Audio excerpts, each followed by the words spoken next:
सबसे पहले आप सभी देशवासियों को 75वें संविधान दिवस की बहुत बहुत शुभकामनाएं। शर्मा जी, स्वागत है आपका। जी आज नमस्कार। हम 75वां संविधान दिवस मना रहे हैं और संविधान के बाबा साहब डॉक्टर भीमराव अंबेडकर की फ़ोटो भी आपने लगा रखी। क्या कहना चाहते हैं? देखिए, संविधान दिवस यानी 26 नवंबर 1950 को डॉक्टर भीमराव अंबेडकर की अगुवाई में जितने सदस्य थे, संविधान बना करके तैयार किया और उनको राष्ट्रपति डॉक्टर राजेंद्र प्रसाद को सौंपे और 26 जनवरी 1950 को ये लागू हुआ। 49 को ये मतलब देश को समर्पित किया गया। तो आज हम देखें, देश के प्रधानमंत्री, उनका एक फोटो पंजाब केसरी में है। देख लीजिए कितनी गंभीरता से और सरल होकर के संविधान के प्रति समर्पण दिखा रहे हैं। तो ऐसा करने से देश को कोई भला होने वाला नहीं है। यह तो एक फोटो खिंचवा करके जनता का पैसा कई 100 राष्ट्रीय प्रांतीय अखबारों में खर्च किया गया। ये जो पेपर के मालिक हैं उनको पैसा गया। सच्चाई ये है, इन्होंने लिखा है कि अपनी प्रतिबद्धता हम दोहराते हैं। देखिए इसमें क्या लिखे हैं। नरेंद्र मोदी जी ने भारत के संविधान के सिद्धांतों आदर्शों से सदैव प्रेरणा ली है। उन्होंने संविधान गौरव यात्रा के माध्यम से संविधान की सीख को जन जन तक पहुंचाया। संविधान के मूल्यों को सभी लोक कल्याणकारी योजनाओं के मूल में रखा। 26 नवंबर को संविधान दिवस के रूप में घोषित किया। एक देश एक संविधान के संकल्प को जम्मू कश्मीर से धारा 370 हटाकर सिद्ध किया कि संविधान निर्माता डॉक्टर भीमराव अंबेडकर के जीवन से जुड़े पंच तीर्थ का निर्माण कराकर उन्हें सच्ची श्रद्धांजलि दी।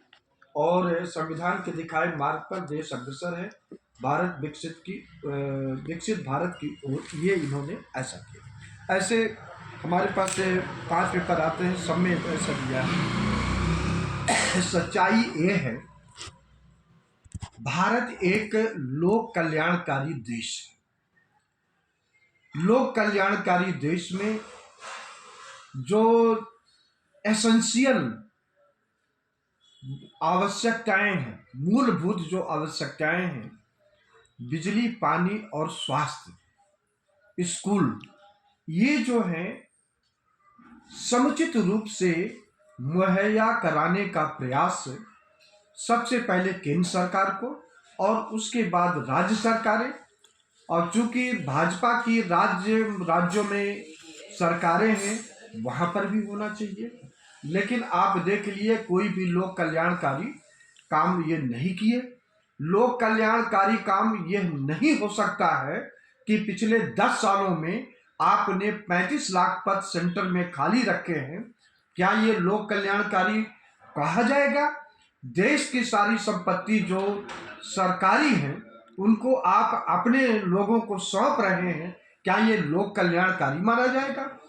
और अब आज तक कोई भी सरकारी स्कूल, सरकारी अस्पताल, सरकारी यूनिवर्सिटी पिछले 10 सालों के अंदर नहीं बनाया गया।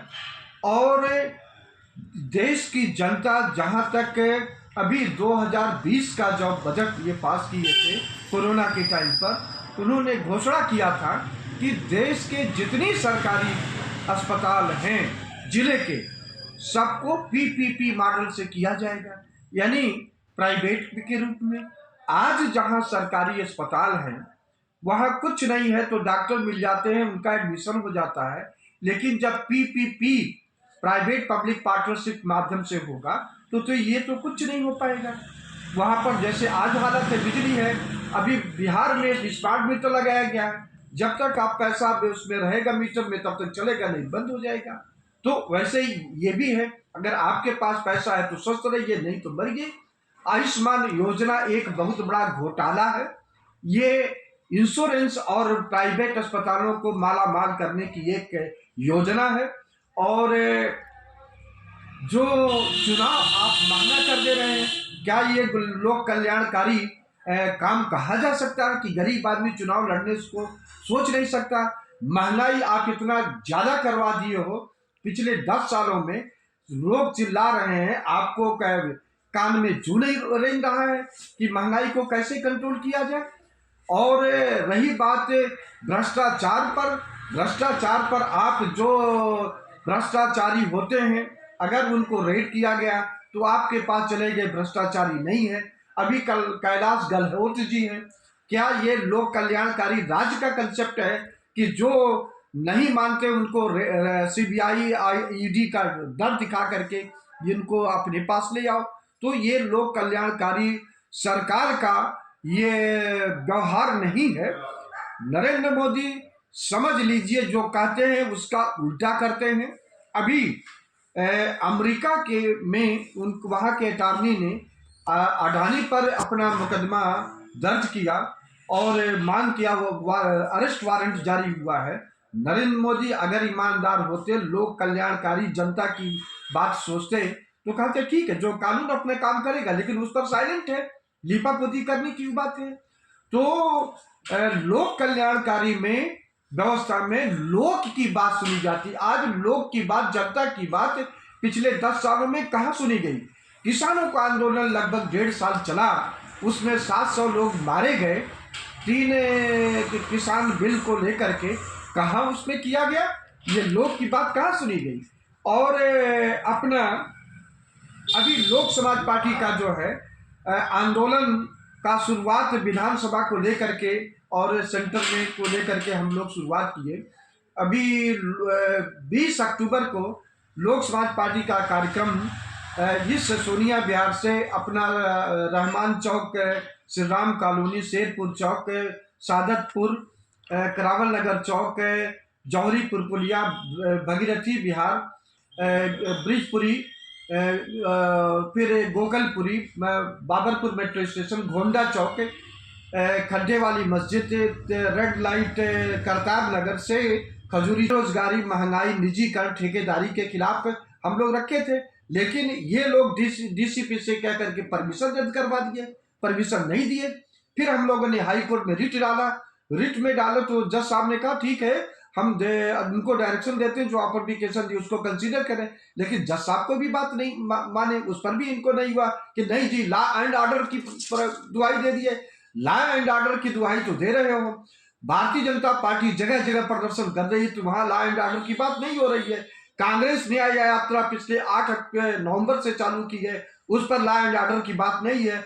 आम आदमी पार्टी के केजरीवाल के लोग जो है जगह जगह अपना पदयात्रा कर रहे हैं, उसमें धरना प्रदर्शन कर रहे हैं, उसमें इनको लॉ एंड ऑर्डर की बात नहीं है। लोक समाज पार्टी को इसलिए रोका जा रहा है, भाजपा, कांग्रेस, अरविंद केजरीवाल को इसलिए नहीं किया जा रहा है कि तीनों का डीएनए, तीनों का सोच लगभग एक है। उन तीनों का जो पॉलिसी है लगभग कम बेसी एक है। अरविंद केजरीवाल जनता के मुंह पर कुछ भी कहते हैं दिन में, और जब भी हो कोई बात होती है तो नरेंद्र मोदी का काम करते, जो उनकी नीति होती है। ये अरविंद केजरीवाल जो अपने शासन काल में कितने लोगों को सरकारी नौकरी दिया, सब प्राइवेट में मोदी की तरह रखे हैं। तो ये जो है, अब लोक समाज पार्टी फिर हाई कोर्ट में रिट लगाई है, अभी आज ही फाइल हुआ है। अब उस पर जैसा होगा हम लोग उस पर करेंगे, और नहीं होगा तो डीसीपी की यहाँ हम लोग प्रदर्शन करेंगे। और हो सकेगा तो अगर मान जाते, नहीं तो फिर कमिश्नर क्या करेंगे, क्योंकि लोकतंत्र का गला नहीं घोटा जाना चाहिए। यही भारतीय जनता पार्टी है कि संविधान की जो दुहाई दे रही है। जब कांग्रेस सत्ता में थी तो हर दिन जहां भी होता है पूरे देश में धरना प्रदर्शन करके सत्ता काबिज कर लिए।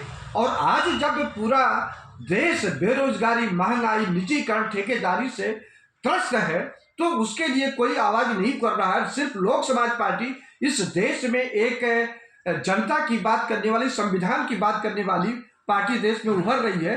तो इनको रोकने का प्रयास किया जा रहा है। कुछ भी करें, चाहे जेल में डालें, रेल में डालें, लोक समाज पार्टी के लोग हर कीमत पर संविधान की रक्षा करेंगे और निजीकरण, ठेकेदारी को रोकेंगे। सत्ता में आते ही जो ये कल्याणकारी बात कर रहे हैं नरेंद्र मोदी जी, अटल बिहारी वाजपेयी जी, मनमोहन जी, जितनी सरकारी संपत्ति प्राइवेट की है उन सबको राष्ट्रीयकरण किया जाएगा। ये राष्ट्रीय के सरकारी संपत्ति बेच के लोक कल्याणकारी बात थोड़ा, सबको ठेके पे दे रहे हो, सबको एक गुलाम बना दे रहे हो। तो ये समस्या आज डॉक्टर भीमराव अंबेडकर और उनके साथियों जो मिल करके संविधान बनाए हैं उनके प्रति सच्ची श्रद्धांजलि यही है कि लोग सतर्क हो, सजग रहें और इस सामंतवादी सरकार, सामंतवादी नौकरशाही के खिलाफ जैसे जेपी ने आंदोलन किया था उस आंदोलन की तरह लोक समाज पार्टी के साथ मिलकर के इस एक नया बिगुल लोक समाज पार्टी फूकेगी, उसमें लोग साथ दें। और आप देख रहे होंगे संविधान का हम जो है 1986 से इस भारतवर्ष में दिल्ली से वकालत की शुरुआत किए। सबसे पहले जो इधर देख रहे हैं, इधर ये डी बसु की किताब है संविधान पर, और जो ये 3 किताबें देख रहे हैं एच.एम. शिरवाई की है संविधान पर, और इधर जो 4 किताबें देख रहे हैं ये प्रेम प्रकाश बख्शी की जो है, जो लॉ कमीशन के मेंबर रहे हैं। बाकी जो 15 एडिशन है ये डी बसु की संविधान है और संविधान की किताबें हैं। और समय समय निकाल कर जहाँ भी होता है कोई जटिल बात होती है तो कभी एच.एम. शिरवाई देखते हैं, कभी डी बसु का देखते हैं, कभी प्रेम प्रकाश की देख करते हैं। जो प्रश्न होते हैं उसका समाधान निकालने का प्रयास करते हैं। आज आप यहाँ पर आए, हम आपका आभार प्रकट करते हैं। और भी लोग आने वाले हैं तो टाइम लिए हैं तो उनका भी हम स्वागत करेंगे। और आपने समय दिया इस संविधान। मेरा सवाल था कि अभी जो आप बात कर रहे थे कि हमारी परमिशन रद्द कर दी जाती है लॉ एंड ऑर्डर को लेकर, मगर शास्त्री पार्क के 4थे पुस्ते के आसपास 16 नवंबर से धर्म संसद चल रही है जिससे हजारों की संख्या में लोग वहाँ जुट रहे हैं। देखिए जो डीसीपी और क्या वो बिना परमिशन के, बिना डीसीपी साहब की इजाजत क्यों? वो तो भारतीय जनता पार्टी ने डायरेक्ट इनडायरेक्ट में इन पुलिस वालों को जो सामंतवादी सोच के हैं, खास करके नॉर्थ ईस्ट डिस्ट्रिक्ट के जो डीसीपी हैं, जिनकी सोच संविधान के प्रति नहीं है, जिनकी श्रद्धा संविधान के प्रति नहीं है, सिर्फ नरेंद्र मोदी एंड कंपनी की तरफ है, उन लोगों के इशारे पर काम कर रहे हैं। क्योंकि सरकार चाह रही है कि पूरा देश धर्म की ओर चले, स्कूल की ना चले और कॉलेज की तरफ ना जाए, अस्पताल की बात ना करे, तो उनको सबका दिमाग यही डाइवर्ट कर रहे हैं। ये कितने भी जो इनके मठाधीश हैं जो कि 15 लाख 20 लाख कोई करोड़ों में लेकर के कर रहे हैं, ये कैसे ही आप ये धर्म की बात करते हैं? ये जो व्यापारी एक प्रकार के हैं जो कि अपना इस तरह से व्यवहार कर रहे हैं, तो सरकार ये करवा रही है। रही बात हमको रोकने का, लोक समाज पार्टी का रोकने का, क्योंकि वो जान रहे हैं कि आने वाले समय में लोक समाज पार्टी इस देश में बीजेपी का विकल्प बनेगी। क्योंकि उनको खतरा है कि जैसे जैसे लोक समाज पार्टी का कद बढ़ेगा, देश में प्रसार होगा, जो लोग बीजेपी में सटे हुए हैं वो खिसकना चालू कर देंगे। और जब खिसक जाएंगे, भारतीय जनता पार्टी जहां 2 वोट सीट मिलता था उसी पर पहुंच जाएगी। बहुत बहुत शुक्रिया। तो हमारे साथ थे गौरी शंकर शर्मा, एडवोकेट, लोक समाज पार्टी के राष्ट्रीय